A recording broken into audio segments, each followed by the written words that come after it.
O'clock, we'll call the meeting to order. Roll call, please. Supervisor Gens, Here. Nudo, Yep. Brookhouse. Here. Gama, Here. Yashki, Here. Pearson, Here.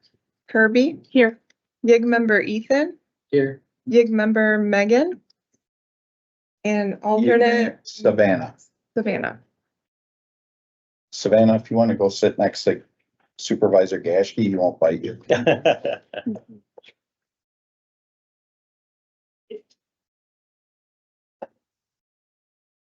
Thank you. Moving on to citizens' comments. Any citizens wishing to speak? Any citizens wishing to speak? You all right there, Barney? Yeah, you fumbled. Any citizens wishing to speak? Seeing none? Citizens' comments are closed. Reports from the chair. I have none. Reports from the committee. Does anybody have any reports? Really? Well, it's the award. Okay, I saw you like thinking about it. You faking it. All right, we're gonna have Supervisor Gearston, who's the mentor to our youth and governance, introduce them and then have them talk for a little bit. So Supervisor Gearston. Thank you, Mr. Chairman. The heads up I gave them was that I was going to ask them to let us know their name, their school, and also their district. Of course, if there's anything else you'd like to say, you're welcome to make any introductory remarks you like. So introduce yourself and your school and your district, and if you like any, and Ethan, you can go first. Okay. Hi, I'm Ethan. Drain. I go to Lakeview, with Savannah. I can't remember my district exactly. I'm not gonna lie. I believe it was like 18. I can't remember exactly though.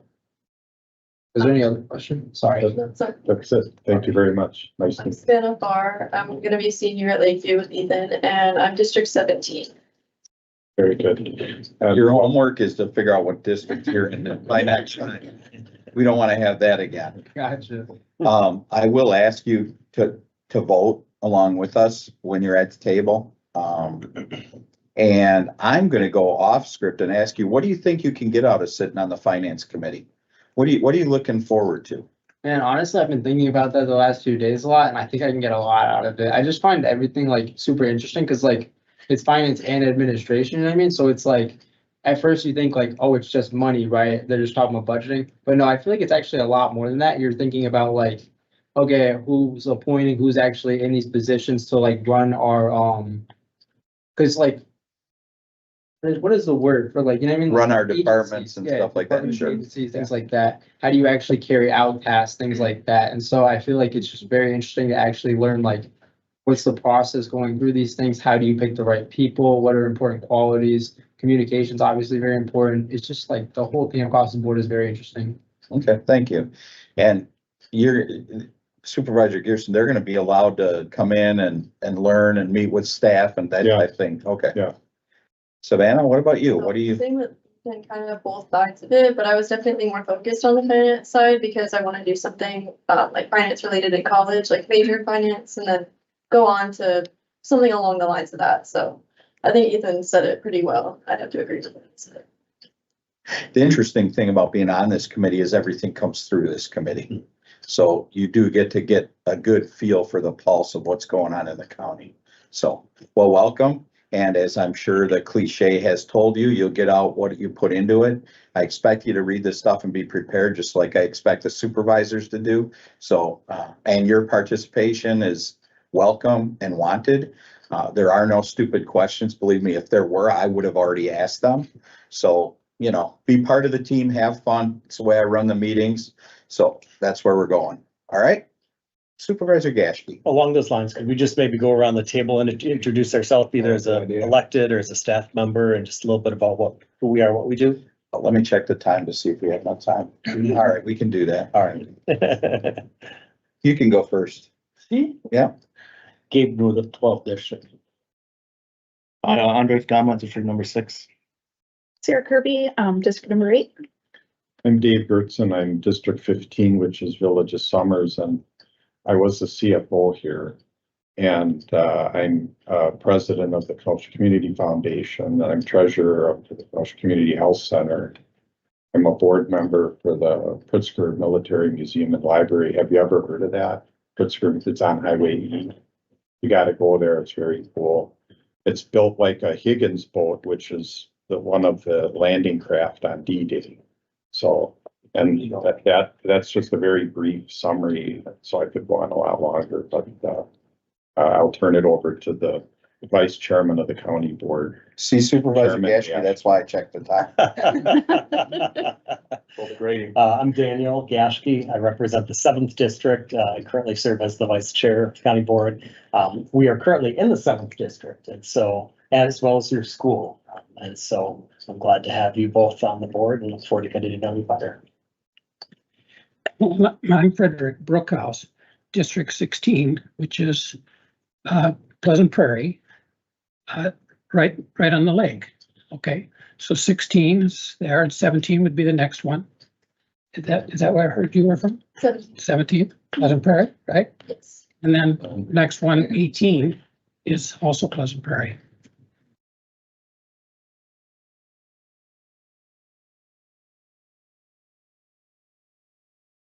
Introduce yourself. I'm Mary Fashi. I'm a finance staff member and committee secretary. Arna Bench, I'm the county's budget director. Here 26 years. I'm Patty Merrill. I'm the county's finance director. Jeff Gantz, Chair of Finance. Supervisor Gearson. Mr. Chairman, thank you very much. We have our third member that has just been able to arrive, Megan. So now I would ask her to give her name, her school, her year, and the district she's in. And then the chairman also offered if you wanted to make any other. Gotcha. Yeah, no, sorry. I took 3 wrong turns when I got here. So, But now you know. my name's Megan. I go to Westosha Central, and I'm part of the finance committee. And then that's right there. Very good. That's very good. Thank you. Yes, thank you. What do you think you'll get out of being on the finance committee with us? What are you looking for? What are your thoughts on that? Definitely like learning how to use like all of the aspects of finances and how to actually apply that to the real world, especially in running a city, or different aspects that go into that. So definitely stuff that can help me throughout the rest of my life. If this is a field I'm going to study in college, or if this is something I could do as a future career, I'm hoping to gain an insight on all of that. Thank you. All right, we're up to date. Everything good? Supervisor Gashby, anything else? I'm good, thank you. Okay, I know you're good. All right. Approval of minutes of May 15th, 2025. So, It's been moved by Supervisor Nudo, second by Supervisor Gama. All those in favor? Aye. Any opposed? When I say that, you guys need to answer and I'll look to make sure your mouth moves. So if not, I'll call you out. So, all right, thank you. Number 6, Public Works Facility. Oh, we got a vote. Yes. Oh, we did. We did. And I was looking. Okay. Public Works Facilities Committee, resolution to approve an intergovernmental agreement between the city of Kenosha and Kenosha County to support the First Tee program at Washington Municipal Golf Course. Good evening, everyone. Jim Wallace.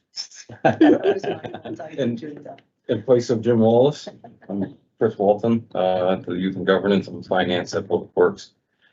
So the resolution before you is authorizing an IGA between the city and the county of Kenosha, supporting the First Tee program over at Washington Municipal Golf Course, aka Muni.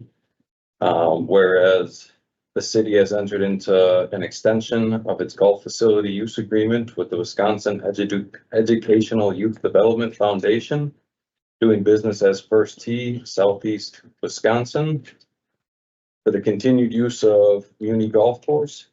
Whereas the county desires to support and promote the First Tee program at the golf facility as a means to encourage and develop youth participation in the sport. And whereas the city and county wish to formalize their cooperation and mutual support regarding the use of the facility and implementation of the First Tee program, having seen such benefits and provision through shared resources in the past.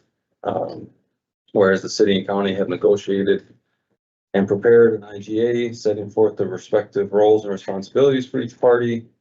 The agreement included with the resolution includes provisions related to the golf instruction, donation and collection of golf equipment, insurance, indemnity, and other terms of cooperation.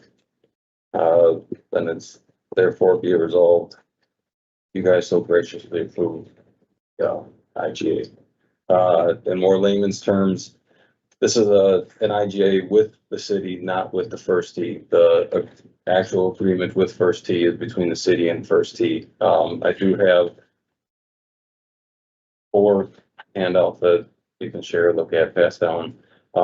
Regarding the First Tee program, this is technically the second year that they've done it. They had kind of a partial trial year episode last year. They saw some success out of it. I believe they had 8 kids in the program that they helped once a week for about an hour with. This is now, I believe, an 8 or 9 week program. So if they get a little bit longer time, the same idea. Ultimately, what happens is we have the clubhouse manager at Pets and the golf director contribute their time to help training some of the inner city youth and being able to pick up the game of golf. And then if ultimately need be, if asked, could dip into the junior golf funds if required. Last year, there was never any request of it, so the only thing contributed was time.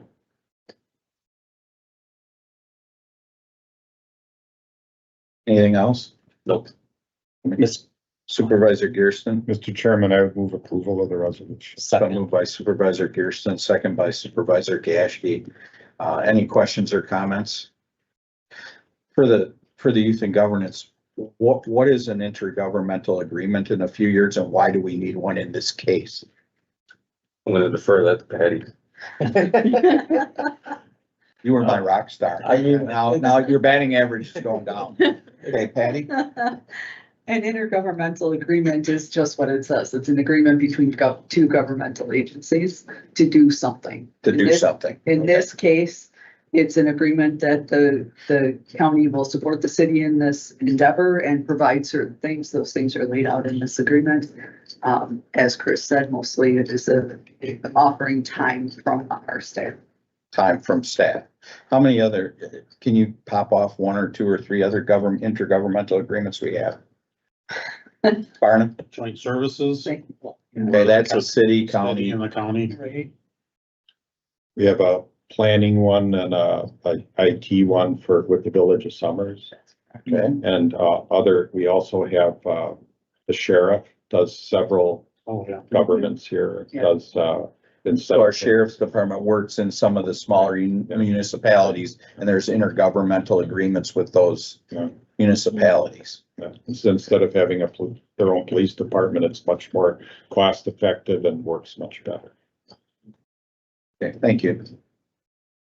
All right, we've had a motion and a second. All those in favor? Any opposed? Okay, that passes unanimously. Take go.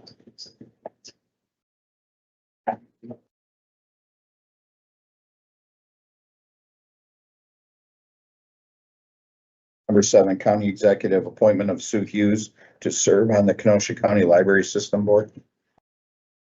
Good How'd you sneak into there? Good evening, Chairman, Supervisors, Youth and Governance. I am Clara Tappa, Director of Human Resources for the county. So this evening, I am here on behalf of the county executive seeking approval of her appointment of Sue Hughes to the Kenosha County Library System Board. Ms. Hughes is a retired business owner and lives in District 21. She's a Town of Randall supervisor and Plan Commission member and has past experience on the Community Library Board. She would be filling a seat vacated by George Gregory. She will serve as an at-large member without pay through December 2028 or until a successor is named. She had a scheduling conflict this evening, so sends her regrets that she couldn't be here in person. Betty? Supervisor Mr. Gearston. Chairman, I would move approval of the appointment of Sue Hughes. It's been moved by Supervisor Gearston, second by Supervisor Kirby.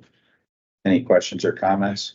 Supervisor Nudo. Well, my only comment is in the past week, I've been doing that somebody had to be at the community level. And I don't know where I'm going to. I'm gonna vote for it, but I just wanted to make that anti-pestilent people that were not considered because they were not here regardless of the situation. Yeah, staff knows that we like to have everybody here, so, you know, she is a past member of the committee. And so, I mean, you said she's, Of the Community Library Board, right, of the board. the Community Library. Oh, not this board? Right. Okay, yeah. Yeah. I mean, ideally, we do want to speak to them, so, but if she has a scheduling conflict and let us know, then it's not like just not showing up, so I will be supporting it as well, but you're right. I do like them here, sure. I just wanted to make sure because if that happens again or something, unless we, you know. Yeah, Okay, thank you. all right, it's been moved and seconded. Any other questions, comments? All those in favor? Aye. Any opposed? It passes unanimously. Number 8, appointment of Chris Allen to serve on the Kenosha County Library System Board. So once again, seeking the approval of the county executive's appointment to the Kenosha County Library System Board. Chris Allen, who lives in District 5, is on staff at the Kenosha County Historical Society. He's a member of the Kenosha Community Media and Kenosha Public Library Board and Kenosha Historic Preservation Commissioner. He would be the successor to Michelle Milisavic, who is no longer on the Kenosha Public Library Board. Therefore, her term would sunset with Allen's appointment to help fill the requirement, which is that 3 of the 7 positions on this board are filled from member libraries. Those member libraries are the Kenosha Public Library and the Community Library Board. So Mr. Allen would serve without pay through December of 2028 or until a successor is named, and he is here. Hello. Any questions or comments for the appointee? Thank you for coming. Thank you for having me. All right, you're always welcome. You can come back anytime if you want. Okay. Can I have a motion? Moved by Supervisor Nudo, second by Supervisor Gama. Any questions or comments from the board? Seeing none, all those in favor? Aye. Any opposed? That passes unanimously. Thank you. Number 9, appointment of Eleanor Decker to serve on the Kenosha County Library System Board. And once again, seeking the approval of the county executive's appointment of Eleanor Decker to the Kenosha County Library System Board. Ms. Decker is a junior buyer at EG3 Electronics and is a resident of District 22. She has served on the Community Library Board since April of 2024. She would be the successor of Nancy Kemp. Kemp was filling another member library spot, but Randall has withdrawn from the community library system, so that no longer meets the requirement. Therefore, her term would sunset with Decker's appointment, and then she would serve without pay through December 2028 or until a successor is named as well, and she is present. Hello, Hi. Supervisor Gearston. Mr. Chairman, I would move approval of Eleanor to serve on the County Library Second. System Board. It's been moved by Supervisor Gearston, seconded by Supervisor Gashke. No. Any other questions, comments? Seeing none, all those in favor? Aye. Any opposed? Passes unanimously. Thank you. Thank you. Audit of the bills that went around. Did everybody sign? Yep. Yes. Give the youth and governance a copy of the bills and have them go through every one. No, I'm just kidding. Just kidding. Give us a report. then. Yeah. There's a weird law that makes us sign a document in order to. Audit of the bills, report from Department of Administration. The only thing that we have to report is that next month at the July meeting, we will bring forward the authorizing resolution, the set sale for the bonds for the year. We will go to sale in August, but this will be the list of items we need to borrow for that have been authorized already within the resolution and what we're proposing for. So that's. So this has already been the projects that are approved. This is just saying, okay, go out and get the money. At this time of the year, we go through the projects that have been approved and say, what is moving forward, what is on hold. We're not gonna borrow over something that's on hold. We're gonna wait on that. So that's basically what we're doing right now, is consolidating that list that will then bring forward next month. So for youth and governance, Barna, could you give them a quick, review of the budget process, how it goes with the bonding, like she just said, and then how the budget season goes, so to speak? Sure. So right around Memorial Day, information is sent out to all the departments, including a lot of detailed personnel. List of all the employees, benefits, whether they take health insurance and that sort of thing. That's all, the information's all sent out to the departments, including last year's budget, and then, so then those are required to be returned at the end of July. Then the county executive and our team, budget team works through that to see what we can, fit into a budget that would allow for a tax levy, which is then what would be going out to all the county residents. After the county executive presents her proposed budget, that's the first Tuesday in October. Then following that meeting in the month of October, all the committees get together, and each committee has what they call it, their oversight committee. They have certain departments that report to them. So the departments go before those committees and present their budget, saying the things that are going up and down, and asking for what positions they want to add and that sort of details. Then after they go through all those committees, then everyone is then also required to come before this committee in late October. And so every department's going to come before, including public officials and their departments, will come before this committee and then describe what's in their budget. Then it would be formally, any changes to the budget would have to be approved by this committee. And then from there, whatever form the budget takes at that point, that goes to the full county board that following the first Tuesday and Wednesday in November. That's when they would get approved or reviewed and approved by the full county board. So it really starts April-ish all the way through the beginning part of November. I believe that the most important thing that as county board supervisors that we do is pass a budget. So we do handle day-to-day things within the county, and all of it is important, but the budget is key. And in October, that late October, when we have all the committees come before us and present their budgets that they worked up in the various committees to us as a finance committee, that's an important time. So you might want to try to look ahead to that and see how many of those meetings you can make. It's a Monday, Tuesday, Wednesday, Thursday at the end of October. So we have food, and then we get presented all the budgets from all through the county, and then we look at them. So just give you a heads up. This year, those dates are October 27th, 28th, and 30th. So we refer to those as the budget hearings. It's finance committee hearing budgets from the various divisions. And as Barna said, the final approval to send it to the board happens from this committee. Okay. Thank you. It's been moved to adjourn by Supervisor Gama, second by Supervisor Nudo. Yeah, we're on for, so I was gonna say. Oh, yeah, well, that was that Supervisor Gearsman's fault. I can't help it. Okay, all those in favor of adjourning? Aye. Any opposed? Anybody want to stay? All right, that passes. We're adjourned.